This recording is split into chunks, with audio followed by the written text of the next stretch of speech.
Dans le fond, on y reviendra, mais chaque séquence a un contenu. Ça, c'est important.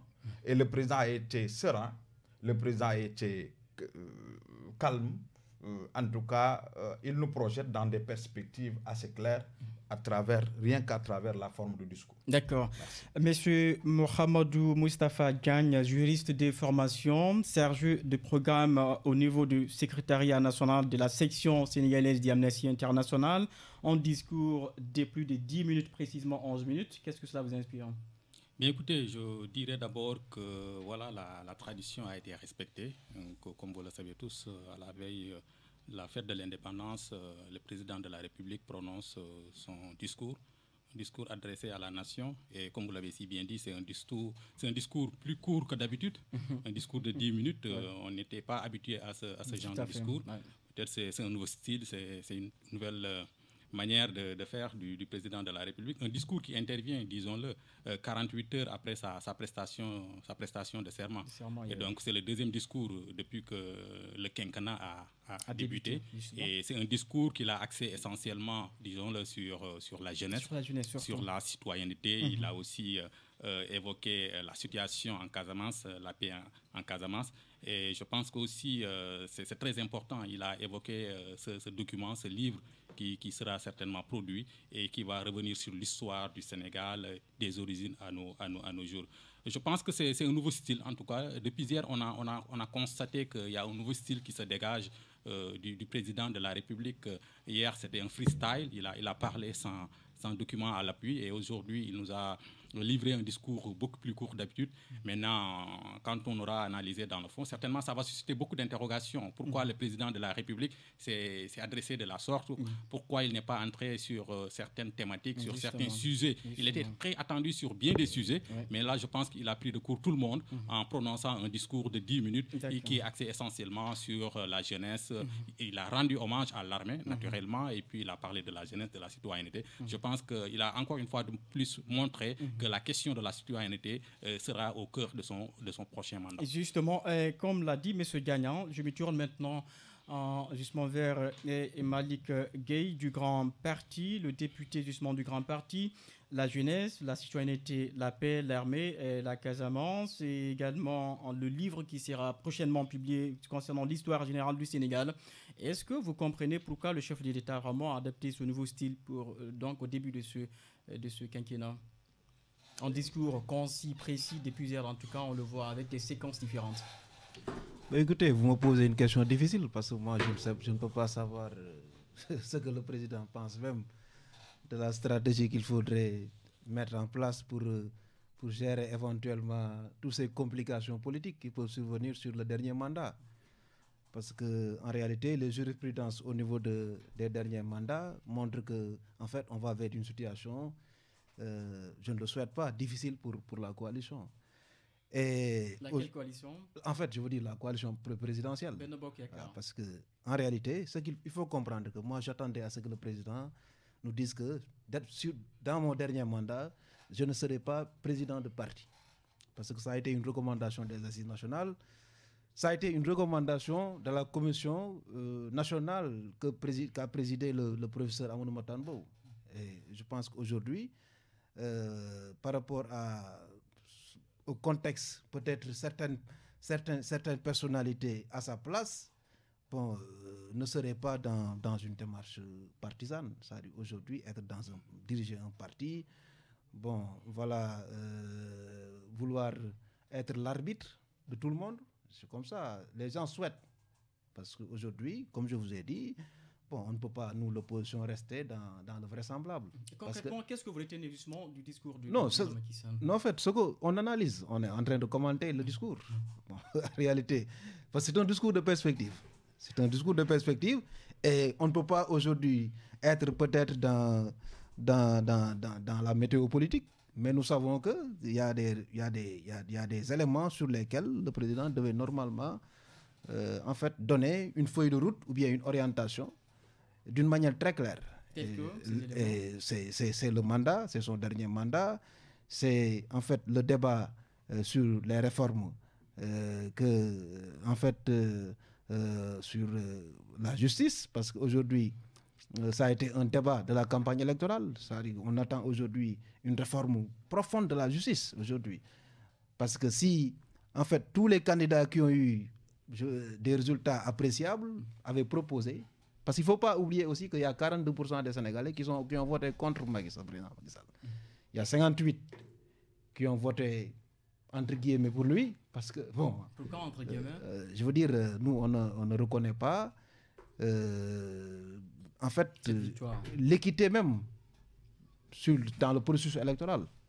L'équilibre, bon, le président du Conseil constitutionnel, vous avez vu son discours, bon, en réalité, au lieu de peut-être au moins encourager les leaders, les candidats qui ont participé à l'élection présidentielle, bon, il y a eu un mépris total.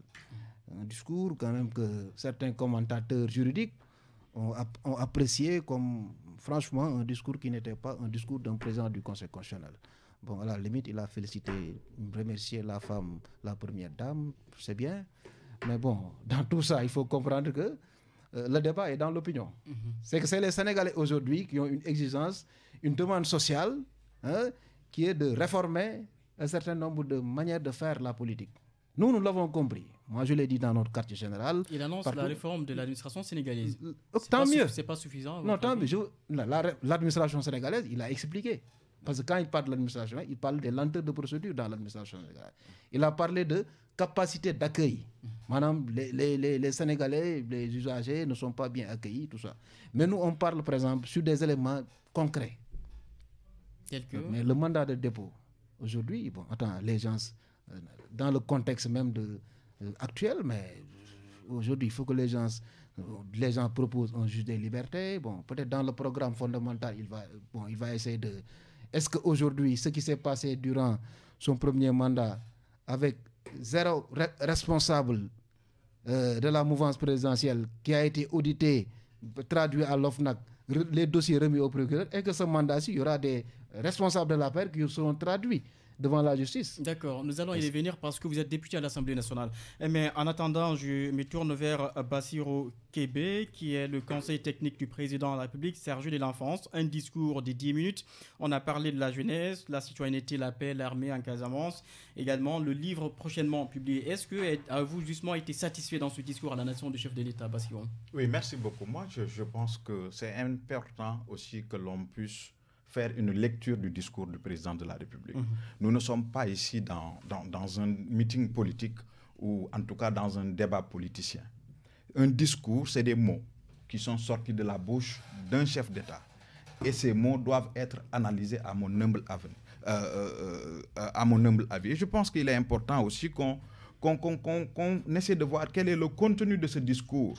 C'est quoi le contenu de ce discours, voilà? Ce n'est pas un discours bilan, encore une fois. Le bilan a été fait et les Sénégalais ont plébiscité le bilan.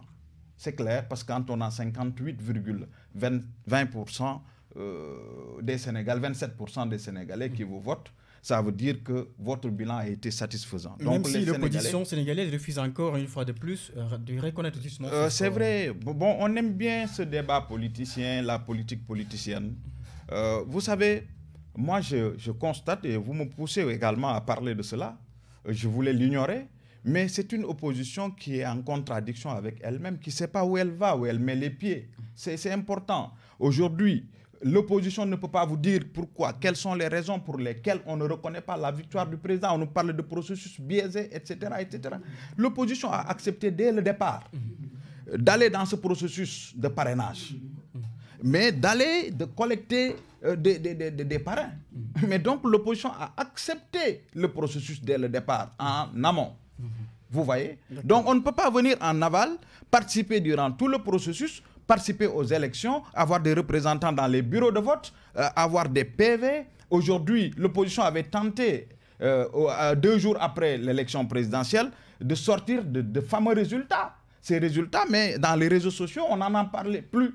Parce qu'ils savaient. Aujourd'hui, l'opposition n'a aucun argument pour dire que ces résultats ont été truqués. Les Sénégalais n'ont pas voté le président. Nous allons y revenir justement. Parce qu'il y a Barthélémy Diaz qui a saisi également Amnesty sur cette question. Nous allons y revenir justement avant la fin. D'abord, concernant le contenu justement, à votre avis, tout a été dit dans ce discours? Oui, je disais tout à l'heure que ce n'est pas un discours bilan encore une fois.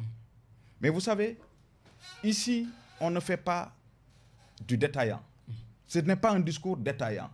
C'est un discours qui englobe des idées, des orientations. On est dans la stratégie prospective. Pour les 5 prochaines années. Mais le président n'a même pas délimité. Vous voyez, c'est important, il faut savoir lire. Il n'a même pas donné du temps. L'espace est là, c'est l'espace sénégalais. Mais le temps de ces orientations stratégiques. Parce que tout simplement, ici, il ne s'agit pas des réalisations physiques, encore une fois. Dans tout le discours du président de la République, on nous parle de quoi? De citoyenneté et de civisme. Et la jeunesse? Aujourd'hui, la promotion de la citoyenneté. Et la jeunesse? La jeunesse, c'est dans cet axe. C'est important. Parce que je vous avais dit tout à l'heure, dès le départ, qu'il y a eu des séquences. D'abord, le président de la République a essayé de contextualiser son discours en nous disant qu'il s'agit en tout cas d'un contexte de fête de l'indépendance. Et aujourd'hui, commémorer l'indépendance ne signifie plus se rappeler le passé, mais c'est tout simplement ouvrir des chantiers pour le développement ou parler des chantiers de développement. Célébrer l'indépendance, c'est donner des outils, c'est donner de la stratégie, des outils pour le développement. On voit justement que depuis hier également, le président met beaucoup l'accent sur la jeunesse. Et ça dit justement reconquérir cette jeunesse qui avait tourné le dos lors de Oui, j'étais en train d'analyser. Mais le contexte étant fait, on appelle au devoir de qui? Des enfants vis-à-vis de qui? Des parents. Le rôle de la famille dans la citoyenneté. Dans le patriotisme. Ces enfants qui ont des droits, mais qui ont également des devoirs vis-à-vis. La famille également a des obligations. Mais les obligations familiales étant été posées par le président, mais on en est arrivé aux obligations de l'État. Et c'est là où il dit que l'État va investir dans l'éducation et la formation professionnelle. L'État va renforcer les moyens, revaloriser en tout cas les conditions des militaires ou des forces de sécurité et de défense, mais tout en maintenant en enveloppant également la jeunesse avec des perspectives. Et je pense que le discours lors de la prestation de serment était plus explicite, à mon humble avis, où c'était clair qu'est-ce qu'on compte faire, qu'est-ce qu'on a envie de mettre sur place pour permettre à la jeunesse de s'épanouir et de participer au développement. Aujourd'hui, la jeunesse n'est plus un moyen d'accéder au pouvoir dans le discours du président, mais c'est un acteur de développement. La jeunesse est considérée comme acteur de développement. Cette nouvelle politique, elle s'explique en quoi? Parce qu'on a vu que le dernier référendum du monde, la dernière présidentielle, a montré que la jeunesse, en tout cas la majorité de la jeunesse sénégalaise, n'a pas voté pour le président. Est-ce qu'il y a justement une stratégie vraiment de reconquérir aujourd'hui cette jeunesse? Oui, moi je pense que, honnêtement, des fois on fait des affirmations. Vous savez, il faut baser tout sur des études, sur un peu de la science. Aujourd'hui, il n'y a pas une étude, un rapport d'étude, qui démontre que la jeunesse a voté contre Macky Sall. Nous ne l'avons pas. Les statistiques, aujourd'hui, on n'a pas un système qui nous a permis, en tout cas, d'étudier quelle est la part de la jeunesse dans la victoire de façon positive ou négative du président de la République. D'accord. Ça, pour le moment, personne ne peut le dire. D'accord. Jeunesse, citoyenneté, paix, armée, et également ce livre blanc annoncé, ce livre justement sur l'histoire générale du Sénégal annoncé. Monsieur Mohamedou Moustapha Diagne, est-ce que la société civile sénégalaise vraiment s'y est retrouvée dans ce discours du président Macky Sall? Alors écoutez, je vais tout d'abord revenir sur la jeunesse qui est revenue à plusieurs reprises dans le discours du président de la République. Je pense bien qu'il a beaucoup appris de son septennat. On ne peut pas développer un État sans sa jeunesse. Qu'est-ce que ça veut dire? Est-ce que la jeunesse a été justement laissée en rade dans oui, je ne peux pas être affirmatif à 100%, mais on a constaté que pendant le premier septennat, il y a beaucoup de jeunes Sénégalais qui ont pris les pirogues pour aller en Europe. Il y a beaucoup de jeunes Sénégalais qui ont été vendus comme des esclaves, il faut le dire, en Libye. Donc on a traversé, on a vécu ce phénomène de l'immigration clandestine et qui a fait énormément de victimes. Il y a eu beaucoup de morts, il y a beaucoup de familles endeuillées par ce phénomène de l'immigration clandestine. Et je pense que ça, il faut mettre ça sous la responsabilité du régime. C'est une réalité. Et c'est pourquoi je dis que peut-être qu'il a appris beaucoup de ces manquements par rapport à la politique de la jeunesse. Ça, c'est un élément. Alors, l'autre élément, c'est l'accès à la formation. Accès à la formation de qualité pour les jeunes. Et là aussi, je pense que mettre en avant la jeunesse, c'est tout simplement assurer à cette jeunesse une formation, l'accès à la formation, mais que ça soit aussi une formation de qualité.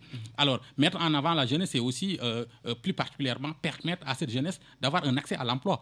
Et je pense que c'est ce sur quoi nous attendions le président de la République. Bon, ça n'a pas été résolu totalement, certainement en mettant en avant la jeunesse. Nous osons espérer que pour ce quinquennat, il prendra toutes les dispositions pour assurer une formation de qualité à la jeunesse, mais aussi garantir l'emploi à la jeunesse. Je pense qu'il ne l'a pas dit aujourd'hui, mais il l'a dit hier dans son discours. Il a parlé de l'emploi et de l'employabilité des jeunes, et ça, nous ne pouvons que saluer.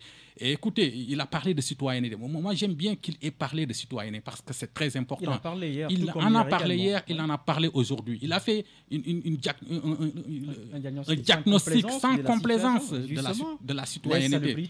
Les occupations anarchiques dans les villes de Dakar. C'est une réalité. C'est une réalité. On peut seulement regretter pourquoi maintenant. Pourquoi avoir attendu tout ce temps pour maintenant se lever un bon jour pour dire que oui, on va régler cette question de citoyenneté. S'il y a eu l'insalubrité, il faut oser le dire, c'est parce que les régimes, je ne dirais pas le régime de l'APR seulement, mais tous les régimes qui se sont succédés au pouvoir ont laissé faire pendant très longtemps. Mais moi, je pense que par rapport à l'exercice de la citoyenneté, il y a un préalable.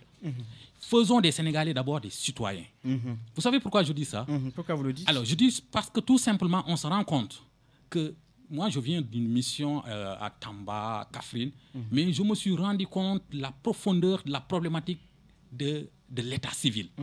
Mais écoutez, on ne peut pas développer ce pays, on ne peut pas reconnaître la citoyenneté d'une personne si juridiquement il n'existe pas.